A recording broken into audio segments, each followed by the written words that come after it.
Dans un petit appartement parisien, un enfant de 4 ans faisait quelque chose d'étrange. Oscar Dubois regardait constamment par la fenêtre et levait les mains comme s'il tenait un arc invisible en tirant des flèches imaginaires. Sa mère, Claire, pensait au début que ce n'était qu'un jeu imaginaire, mais les mouvements d'Oscar étaient trop précis, trop professionnels. Un jour, Oscar regardait un documentaire à la télévision quand il se leva soudainement. À l'écran, on montrait les steppes mongoles, des cavaliers tirant des flèches sur leurs chevaux. Voilà, c'est comme ça qu'on faisait, cria Oscar.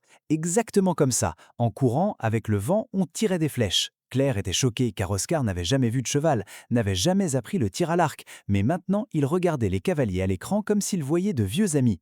J'étais là-bas, dans les steppes, dans l'armée de Temujin. J'ai combattu pour lui, dit Oscar. Et Claire, le cœur battant rapidement, demanda qui est Temujin. Oscar répondit comme s'il expliquait quelque chose d'évident. Le grand crâne, Gengis Khan, l'homme qui a conquis le monde entier. Il était mon commandant sur les terres turques. Le lendemain, Oscar alla au parc et y vit des chevaux. Au lieu de s'exciter comme un enfant normal, il eut une réaction très différente. Il s'approcha du cheval et posa son front contre celui du cheval, murmura quelque chose à voix basse. La propriétaire du cheval dit « Comme c'est mignon, il aime les chevaux apparemment ». Mais le grand-père d'Oscar, Jean, était là et resta figé car les mots qu'Oscar disait étaient en mongol.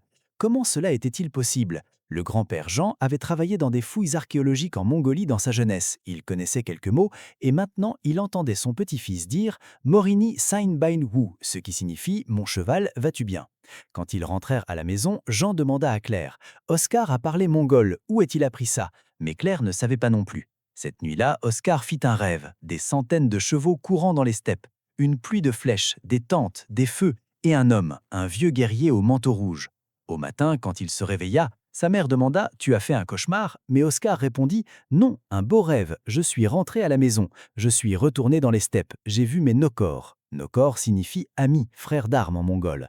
Jean, en entendant cela, comprit que c'était quelque chose de sérieux et appela un ami, le professeur Davide Rossi, expert en histoire mongole, italien mais vivant à Paris. Quand il rencontra Oscar, il était d'abord sceptique. Les enfants imaginent, ils répètent ce qu'ils voient dans les documentaires, dit-il. Mais ensuite, il commença à parler mongol avec Oscar. Qui l'Eden Nastaïve. Quel âge as-tu demanda-t-il. Oscar répondit sans hésiter Dorv, ce qui signifie 4. Puis il ajouta Mais avant, quand j'étais guerrier, j'avais 28 ans, peut-être 30, je ne me souviens pas exactement. Le professeur Rossi n'en croyait pas ses yeux, car le mongol d'Oscar n'était pas parfait, mais il utilisait des mots qu'un enfant ne devrait pas connaître, des termes militaires, des noms de chevaux, des noms d'armes. Comment as-tu appris tout ça demanda le professeur. Oscar haussa les épaules. Je n'ai pas appris, je me souviens. J'ai grandi dans les steppes. Mon père m'a appris le tir à l'arc quand j'avais 3 ans. À 5 ans, je montais à cheval. À 10 ans, j'ai tué mon premier loup, dit-il. Quand il mentionna avoir tué le loup, ses yeux brillèrent comme s'il était fier. Le professeur décida de le tester. Il montra à Oscar une série d'images, des armes de différentes cultures. Oscar les passa toutes, puis vit un arc mongol et cria « Celui-ci, c'est celui-là ». Notre arc composite, fait de cornes, de bois, de tendons, l'arc le plus puissant du monde, peut toucher l'ennemi à 100 mètres, même en courant à cheval. Le professeur était choqué, car Oscar décrivait la fabrication de l'arc composite. C'était impossible. Comment il était fabriqué? Quels matériaux étaient utilisés? Et comment tire-t-on avec? Demanda le professeur. Oscar se leva et montra.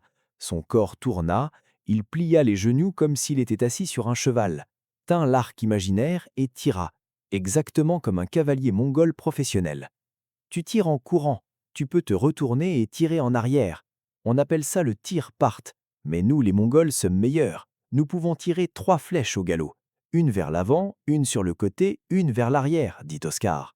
Le professeur avait la chair de poule, car c'était la tactique de cavalerie mongole, une vraie technique historique, et un enfant français de 4 ans ne devrait pas savoir ça. Les semaines passèrent, et le professeur commença à rencontrer Oscar régulièrement. Chaque fois, il apprenait de nouvelles choses. Un jour, il demanda « Connaissais-tu Gengis Khan ?» Oscar hocha la tête. « Oui, mais à l'époque, c'était Temujin, il n'était pas encore Khan. J'étais un jeune guerrier, j'ai participé à ses premières campagnes. Nous avons combattu la tribu Merkite parce qu'ils avaient enlevé Burté. » Le professeur retint son souffle. Burté était la femme de Gengis Khan, et la tribu Merkite l'avait vraiment enlevée. C'était un détail historique très spécifique qu'un enfant ne peut pas connaître. Nous avons sauvé Burté. La bataille était très sanglante, mais nous avons gagné. Temujin était très en colère. Il n'a montré aucune pitié à ses ennemis. En disant cela, la voix d'Oscar devint sérieuse et s'approfondit, comme s'il se souvenait de ce jour. « Comment était la bataille » demanda le professeur. Oscar ferma les yeux. Bruyante, le bruit des sabots de chevaux, des centaines de chevaux courant ensemble. Le sol tremblait, les flèches sifflaient dans l'air, les hommes criaient. L'odeur du sang, la poussière, la sueur. Mais nous n'avions pas peur, car nous étions Mongols, nous étions les enfants des steppes. La guerre était notre vie, dit-il. Et quand il ouvrit les yeux, c'étaient les yeux d'un vieux guerrier. Le professeur prenait frénétiquement des notes, car Oscar racontait maintenant les tactiques de guerre mongoles. Nous ne combattons pas directement, nous tendons des pièges, nous nous retirons, l'ennemi nous suit, puis nous nous retournons soudainement et les encerclons. Ils sont lourdement armurés, lents, nous sommes légers, rapides. Ils se fatiguent, nous ne nous fatiguons pas car nous avons beaucoup de chevaux. Quand l'un est fatigué, nous changeons. C'était la vraie tactique mongole, ce que les historiens écrivaient dans les livres, mais Oscar le racontait comme s'il l'avait vécu, de l'intérieur, du point de vue d'un guerrier. Un jour, Claire emmena Oscar chez le médecin, car elle avait peur qu'il y ait peut-être un problème psychologique. Mais la psychologue pour enfants, Dr Marie Laurent, après avoir parlé avec Oscar, dit « Ce n'est pas de l'imagination. L'enfant semble vraiment se souvenir de quelque chose, mais ce dont il se souvient ne peut pas être expliqué scientifiquement. » À la maison, Oscar dessinait constamment de chevaux, des arcs, des tentes mongoles rondes appelées guerres. Quand les professeurs les vit, il demanda « C'est correct, structurellement correct. Comment sais-tu » Oscar répondit « J'y ai vécu, j'ai grandi dans une yourte. En hiver, il faisait très froid, mais le feu au centre nous réchauffait. La fumée sortait par le haut. En été, il faisait chaud, mais nous ouvrions la yourte pour laisser entrer l'air. En automne, nous migrions, nous rassemblions tout, chargions sur les chevaux et allions vers de nouveaux pâturages. » Le professeur demanda « Que mangiez-vous » Oscar répondit sans hésiter « De la viande, beaucoup de viande, mouton, chèvre, même de la viande de cheval, du lait, du yaourt, du fromage. Nous buvions du koumis, fait de lait de jument, un peu alcoolisé. Les hommes en buvaient beaucoup. On en donnait peu aux enfants. C'était des informations correctes. Le régime mongol était exactement cela. » Un jour, le professeur chanta une chanson mongole à Oscar, un ancien chant de guerre. Oscar s'arrêta et écouta, puis continua à chanter mot pour mot. Il connaissait une chanson qu'il n'avait jamais apprise. « Comment sais-tu » demanda le professeur sous le choc. Oscar répondit « Nous la chantions en allant au combat pendant que nos chevaux couraient pour nous donner du courage, pour appeler les dieux. » Le professeur demanda « Quel dieu » Oscar répondit « Tengri, le dieu du ciel, et Etugen, la déesse de la terre. Nous leur prions, nous faisions des sacrifices. Les chamans faisaient des rituels. C'étaient les vraies croyances mongoles, le culte de Tengri, le chamanisme, exactement comme Oscar le décrivait. Les mois passèrent et le professeur décida d'emmener Oscar en Mongolie. Peut-être qu'il se souviendrait de quelque chose là-bas. Claire hésita d'abord, mais accepta ensuite. Dans l'avion, Oscar regarda par la fenêtre et dit « Les steppes, je rentre à la maison. » Quand ils atterrirent à Oulan-Bator, la capitale de la Mongolie, Oscar sentit l'air. Cette odeur, je me souviens, cheval, cuir, herbe, l'odeur de la maison, dit-il. Quand ils sortirent de la ville et allèrent dans les steppes, Oscar se tut. Ses yeux se remplirent, mais il ne pleura pas. C'est ici, c'est vraiment ici, mon monde, dit-il. Quand ils virent les chevaux, il courut. Les propriétaires de chevaux, les bergers mongols, furent surpris, car ce petit enfant français parlait mongol à leurs chevaux et les chevaux lui répondaient. Un vieil homme raconta une histoire épique, l'histoire de Genghis Khan. Oscar écouta, puis corrigea. « Non, non, cette bataille ne s'est pas passée comme ça. Nous avons combattu la tribu Naiman, mais ils étaient à l'ouest, pas au sud, et nous les avons vaincus en hiver, pas en été, car ils n'étaient pas préparés pour l'hiver. » Le vieil homme s'arrêta et regarda Oscar. « Comment sais-tu cela, enfant ?» Oscar dit « J'étais là-bas, j'ai combattu. » Le vieil homme hocha la tête surpris. « Peut-être que ton âme était vraiment là-bas. Nos ancêtres sont revenus pour te voir. » Le professeur documenta tout pendant cette visite. Photos, vidéos, notes, comment Oscar se comportait dans les steppes, comment il interagissait avec les chevaux, comment il parlait mongol. Quand ils rentrèrent à Paris, le professeur donna une conférence, Le cas d'Oscar, réincarnation ou mémoire génétique. Une présentation. Il y avait bien sûr des sceptiques. L'enfant a dû le voir dans des documentaires. Il imagine, dirent-ils. Mais le professeur montra les vidéos. Oscar parlant mongol, montant à cheval, les connaissances traditionnelles. Ce ne peut être que de l'imagination, dit-il. Certains scientifiques s'intéressèrent. Théorie de mémoire génétique, épigénétique. Peut-être que les expériences de ses ancêtres étaient-elles codées dans l'ADN. Mais la famille d'Oscar n'avait pas d'origine mongole, complètement française, depuis des générations. Comment cela pouvait-il s'expliquer? En grandissant, les souvenirs d'Oscar ne diminuèrent pas. Au contraire, ils se multiplièrent et se renforcèrent. À 6 ans, il commença les cours de tir à l'arc. Son instructeur, Pierre, dit « Cet enfant a un talent naturel, comme s'il l'avait appris il y a des années. » Oscar voulait faire du tir à l'arc mongol au lieu du tir à l'arc français traditionnel. Tir en mouvement, tir à l'arc équestre. Son instructeur fut surpris. « C'est très difficile, même les professionnels ne peuvent pas le faire, dit-il. » Mais Oscar insista et pratiqua. À 7 ans, lors d'une démonstration, il tira des flèches sur des cibles depuis une voiture en mouvement et toucha. Le public applaudit, mais pour Oscar, c'était juste quelque chose de normal dont il se souvenait. « Nous faisions ça au combat, contre les ennemis en mouvement, les ennemis qui fuyaient, dit-il. Un jour, le professeur lui posa une question historique. Pourquoi les Mongols ont-ils eu tant de succès? Pourquoi ont-ils conquis le monde entier? Oscar réfléchit et répondit « Parce que nous étions unis, pas des tribus, une armée. Genghis Khan nous a unis. Il créa des liens. Il croyait en la fraternité de sang. Nous agissions selon les règles de loyauté. Il y avait de la discipline, mais aussi de la liberté. Celui qui était fort, celui qui avait du talent, s'élevait. L'origine n'avait pas d'importance, seulement le talent. Et nous avions une stratégie. Nous ne combattions pas seulement avec la force, mais avec l'intelligence. Nous connaissions l'ennemi, nous faisions de l'espionnage, guerre psychologique, pièges. Nous utilisions tout. Le professeur prit des notes, car c'étaient les conclusions auxquelles les historiens modernes étaient arrivés. Les raisons du succès mongol. Mais Oscar le racontait comme s'il l'avait vécu, de l'intérieur, du point de vue d'un guerrier. À 8 ans, Oscar écrivit une composition à l'école intitulée « Ma vie passée ».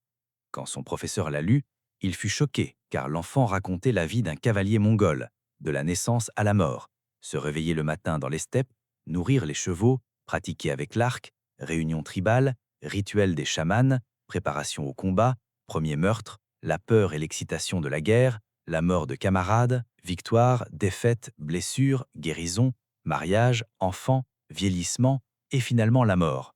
Le professeur demanda « C'est très détaillé, Oscar. Comment sait-il tout ça ?» Oscar dit « Je le savais, parce que j'étais lui. » Le professeur appela Claire et était inquiet, mais Claire avait maintenant accepté. « Mon fils est spécial, il se souvient de quelque chose. Peut-être la réincarnation, peut-être autre chose, mais c'est réel. Ça ne lui fait pas de mal. Au contraire, ça lui donne de la force, dit-elle. » En effet, Oscar était un enfant confiant, intrépide, mais gentil, pas agressif, mais courageux. Il avait des qualités de leader parmi ses amis. Il les organisait dans les jeux, créait des stratégies. Le professeur dit « Il porte les caractéristiques de leadership de Genghis Khan ». À 9 ans, Oscar fit une présentation en classe sur la culture mongole. Il portait des vêtements traditionnels, chanta des chansons mongoles, fit une démonstration de tir à l'arc, fabriqua un modèle de yourte, apporta des plats mongols avec l'aide de sa mère. Ses camarades de classe furent fascinés. Son professeur dit « Oscar, tu abordes ce sujet avec beaucoup de passion. » Oscar dit « Parce que c'est ma culture, mon peuple. Même si dans cette vie je suis français, mon âme est mongole. » Le professeur Rossi écrivit un livre intitulé « L'enfant des steppes, le cas de réincarnation d'Oscar ». Dans le livre, il raconta toutes les preuves, les tests, les vidéos, les avis d'experts, la visite en Mongolie. Nous ne pouvons pas expliquer Oscar avec la science conventionnelle, mais il est réel, ses souvenirs sont réels. Peut-être que la conscience ne se termine pas avec la mort, peut-être qu'elle continue sous une autre forme, peut-être qu'Oscar est un pont entre le passé et l'avenir, écrivit-il à la fin du livre. Le livre se vendit très bien, fut traduit, même en mongol. En Mongolie, Oscar devint un héros. Ils l'appelèrent le guerrier revenu. Ils l'invitèrent au festival, aux cérémonies. Les vieux chamans dirent « L'âme de cet enfant est ancienne. » Très ancienne, peut-être des centaines d'années, peut-être des milliers. Tengri l'a renvoyé dans un but. Quand Oscar eut 10 ans, il savait maintenant totalement qui il était. « Je suis Oscar, mais je suis aussi quelqu'un d'autre. Je suis un guerrier mongol. 2 vies, 2 identités, mais une seule âme, dit-il. Les souvenirs n'étaient plus un fardeau. C'était une force, une partie de son identité. Il participa à des championnats de tir à l'arc et gagna. Il réussit dans les compétitions équestres. Mais ce n'était pas juste du sport pour lui. C'était un moyen d'exprimer son âme, un moyen de se souvenir des steppes. Le professeur demanda Que veux-tu devenir à l'avenir? Oscar répondit historien, mais un historien différent. Quelqu'un qui essaie de comprendre les gens, pas seulement les événements, les émotions, les expériences. Je veux créer un lien avec le passé, peut-être aider d'autres à se souvenir aussi. Cette réponse émut le professeur, car Oscar ne se souvenait pas seulement du passé, il pensait aussi à l'avenir. Il cherchait des moyens de porter le passé vers l'avenir. Un jour, Oscar montait à cheval dans les steppes. Le vent sur son visage, le soleil au-dessus, des plaines vertes infinies. Et pendant un moment, le temps s'arrêta. Il n'était pas seulement Oscar, il était un cavalier mongol, un guerrier, un nomade, un enfant des steppes. Et les steppes l'appelaient en retour. « Je suis venu, murmura-t-il. Je suis revenu, et je n'oublierai jamais. Je ne partirai jamais. Tu es en moi, je suis en toi. Les steppes et moi sommes une seule personne. » Et à ce moment, Oscar se sentit vraiment rentrer à la maison. Pas seulement physiquement, mais spirituellement. Les souvenirs ne faisaient plus mal. Ils apportaient la paix, car il savait que la mort n'est pas la fin. L'âme continue, peut-être dans des corps différents, à des époques différentes, mais elle continue. Et peut-être que l'âme d'un guerrier qui vivait dans les steppes il y a des milliers d'années vivait maintenant dans un petit enfant français, portant sa mémoire, portant son héritage. Et cet héritage ne serait pas perdu. Il vivrait grâce à Oscar, serait transmis aux générations futures. La chanson des steppes continuerait à être chantée. La course des chevaux continuerait à être entendue. Le vol des flèches continuerait à être vu. Et l'âme mongole, cette âme forte, courageuse, libre, continuerait à vivre en Oscar. Et peut-être qu'un jour, Oscar partirait aussi, quitterait ce corps, mais son âme continuerait, dans un autre corps, à un autre moment, peut-être à nouveau dans les steppes, peut-être à nouveau sur un cheval, peut-être à nouveau avec un arc, car l'âme ne meurt pas, elle change seulement de forme. Et l'âme d'Oscar, cette ancienne âme de guerrier, serait libre pour toujours, dans les steppes, dans le ciel, dans le vent, partout. Pendant que la vie d'Oscar continuait, le professeur Rossi remarqua autre chose. L'enfant n'était pas seulement compétent en guerre et en équitation, il connaissait aussi la structure sociale de la société mongole, le système juridique, l'économie. Un jour, le professeur demanda comment fonctionnait la justice chez les Mongols. Oscar répondit sans hésiter, il y avait le yassa, c'est comme ça qu'on l'appelait, les règles établies par Gengis Khan. C'était très strict. Celui qui volait était tué, celui qui mentait était puni. Il fallait respecter les femmes. Ceux qui leur faisaient du mal recevaient de lourdes peines. La fraternité était importante. La trahison était le plus grand crime. Celui qui trahissait son frère n'était pas pardonné, dit-il. Et quand le professeur vérifiait les archives, il vit que le yassa était vraiment ainsi. Les lois de Gengis Khan étaient très strictes, mais aussi justes. Tout le monde était égal devant la loi. Riche ou pauvre, ça n'avait pas d'importance. C'était un point que les historiens mongols modernes soulignaient aussi, mais Oscar le racontait comme s'il l'avait vécu. Une fois, un commandant a volé. Il avait un rang élevé, mais il a été puni selon le yassa. Personne n'était au-dessus. Cela nous donnait confiance. Le système était juste, dit Oscar, et ses yeux brillaient comme s'il se souvenait de ce jour. Le professeur ouvrit un autre sujet. Pourquoi les Mongols pouvaient-ils se déplacer si rapidement? Oscar répondit immédiatement, parce que nous étions légers, pas d'armure lourde, pas d'armes lourdes, tout était pratique. Et nous avions nos chevaux. Chaque guerrier avait 3 ou 4 chevaux. Quand l'un était fatigué, nous passions à l'autre. C'est pourquoi nous pouvions avancer sans jamais nous arrêter. 100 kilomètres par jour, parfois plus. L'ennemi ne nous attendait pas, car nous étions très rapides. C'était aussi vrai. La vitesse de l'armée mongole était l'un de leurs plus grands avantages, et Oscar le racontait du point de vue d'un guerrier, pas des livres d'histoire, mais de l'expérience. Un jour, Claire, en nettoyant la chambre d'Oscar, trouva un cahier. Il y avait une carte dessinée par Oscar. Une grande carte, l'Asie, l'Europe, le Moyen-Orient. Et sur la carte, des flèches, des routes, des villes étaient marquées. Elle la montra au professeur et le professeur fut choqué, car c'était la carte des conquêtes mongoles. Comment était-ce possible? Avec les bonnes routes, les bonnes dates, comment Oscar avait-il dessiné cette carte? Je me souviens des campagnes où nous sommes allés, quelles villes nous avons prises. Khwarezm, Bagdad, Kiev, Budapest, partout, dit Oscar. Et le professeur examina la carte. Les détails étaient incroyables. Il y avait de petites notes.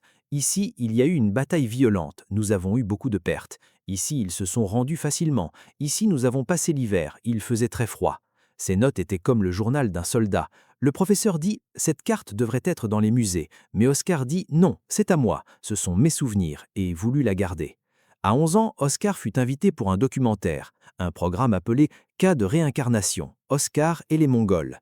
L'équipe de tournage suivit Oscar pendant des jours, en train de monter à cheval, de tirer des flèches, de parler mongol, d'imaginer les steppes. Quand le documentaire fut diffusé, des millions de personnes le regardèrent. Les commentaires étaient mitigés. Ceci ne peut pas être réel, ce doit être de la fiction, disaient certains. Cet enfant est spécial, peut-être qu'il se souvient vraiment, disaient d'autres. Les gens étaient divisés, mais Oscar ne s'en souciait pas. Que les gens croient ou ne croient pas, je connais la vérité. J'étais là-bas, j'ai vécu, et cela me suffit, dit-il. Le professeur Rossi voulut emmener Oscar voir un psychiatre, juste pour être sûr qu'il n'y avait pas de problème psychologique. Dr Thomas Berger, psychiatre pour enfants, fit plusieurs sessions avec Oscar. Tests, questions, observations. Finalement, il dit à Claire et au professeur, Oscar est psychologiquement complètement sain, même au-dessus de la moyenne en équilibre. Ses souvenirs ne lui font pas de mal, au contraire, ils sont une partie forte de son identité. Je ne vois pas cela comme une pathologie. Et il ajouta, peut-être que la science ne peut pas encore l'expliquer, mais il y a quelque chose de réel chez cet enfant. Ce résultat soulagea Claire. Elle prit une profonde respiration, car elle ne pensait plus qu'Oscar était fou. Il était juste différent, spécial, peut-être choisi. Un jour, Oscar rencontra un vieux chaman dans les steppes, lors de leur deuxième visite en Mongolie. Le chaman regarda Oscar longuement et dit « Ton âme est très ancienne, je le vois. Tu as vécu beaucoup de guerres, vu beaucoup de guerres, mais tu n'as pas encore terminé ton voyage. Tu as encore beaucoup de choses à faire. » Oscar demanda « Que dois-je faire ?» Le chaman dit « Ce souvenir ne suffit pas. Tu dois enseigner, partager. Tu dois porter ta sagesse passée vers l'avenir. C'est ta mission. » Et Oscar hocha la tête. Il comprit. Il n'était pas revenu juste pour se souvenir. Il y avait un but. À 12 ans, Oscar ouvrit un blog appelé Voix des steppes.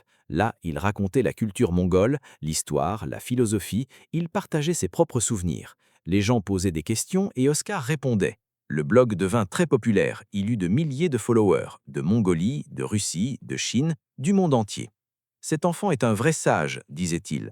Un follower écrivit « Mon grand-père était mongol, mais je ne connaissais pas la culture. Grâce à Oscar, j'apprends. » Merci, Oscar fut heureux car c'était exactement son vrai but, être un pont entre le passé et l'avenir, ramener la connaissance perdue. À 13 ans, Oscar fut invité comme orateur à une conférence à l'université d'Oulan-Bator, une conférence intitulée L'héritage mongol et le monde moderne. Quand Oscar monta sur scène, il semblait jeune, un enfant de 13 ans, mais quand il commença à parler, la salle se tut. Je ne vais pas vous faire une présentation académique, car je ne suis pas un académicien, mais je vais vous raconter l'histoire d'un guerrier, quelqu'un qui a vécu il y a 800 ans, mais qui est toujours ici aujourd'hui, en moi, dit-il, et commença à raconter la dureté des steppes, l'unification des tribus, la vision de Gengis Khan, la douleur des guerres, la joie des victoires, les pertes, les amitiés, tout. Il parla pendant 45 minutes et personne ne fit de bruit. À la fin, des applaudissements qui durèrent des minutes. Les professeurs debout, les yeux mouillés. Un vieux professeur d'histoire dit « Cet enfant est un miracle. J'enseigne l'histoire mongole depuis 40 ans, mais j'ai appris plus de cet enfant aujourd'hui. » Oscar était humble. « Je me souviens seulement, vous enseignez, c'est différent, dit-il. » Après la conférence, le gouvernement mongol donna à Oscar une citoyenneté honoraire. « Tu peux être français de corps, mais tu es mongol d'âme. Nous t'acceptons comme l'un des nôtres, dirent-ils. » Oscar pleura, des larmes de joie, car il avait finalement été accepté par sa vraie maison. À 14 ans, Oscar commença le lycée, et le professeur d'histoire connaissait son histoire. « Oscar, peux-tu parler aux Mongols à la classe ?» dit-il un jour.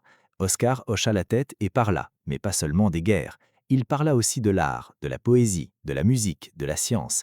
Ils ont construit des bibliothèques, protégé les scientifiques, ouvert la route de la soie, permis le commerce et l'échange culturel entre l'Est et l'Ouest. Ils étaient tolérants envers différentes religions. C'était très rare à cette époque, dit-il, et la classe fut impressionnée. Un ami demanda « Étais-tu vraiment là-bas ?» Oscar sourit. « J'y étais, mais vous n'êtes pas obligé de croire. Apprenez seulement, l'histoire est très riche. Il n'y a pas qu'un seul point de vue, dit-il. » Le professeur Rossi, pendant ce temps, faisait une autre recherche. Il examinait des cas similaires dans le monde, des affirmations de réincarnation, des enfants qui se souviennent, et il vit que le cas d'Oscar était l'un des plus détaillés, des plus cohérents. Il y avait bien sûr d'autres cas, en Inde, en Thaïlande, en Amérique, mais celui d'Oscar était spécial, car il ne se souvenait pas seulement, il vivait. Il avait adopté la culture, en avait fait partie de son identité. Le professeur écrivit un article « Réincarnation et identité culturelle, le cas Oscar » et il fut publié dans des revues académiques.